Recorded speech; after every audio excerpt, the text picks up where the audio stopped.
আসসালামু আলাইকুম। আমি দেখাবো আজকে কিভাবে আপনার ফোন ফোনের এমআই নাম্বার বাই করবেন।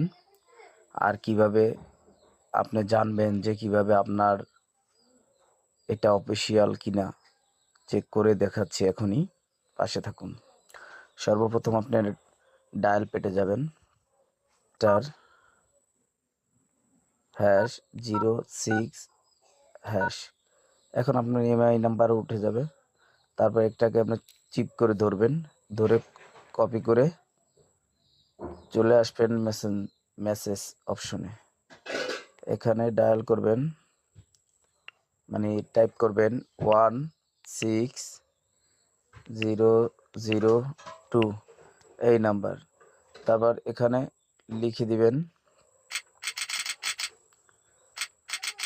লিখবেন KYD, লিখে আপনার নাম্বারটি এখানে পেস্ট করে দিবেন। বাস, তারপর এটাকে SMS পাঠাবেন। এখনই আপনার রেজাল্ট এসে পড়বে। ধন্যবাদ।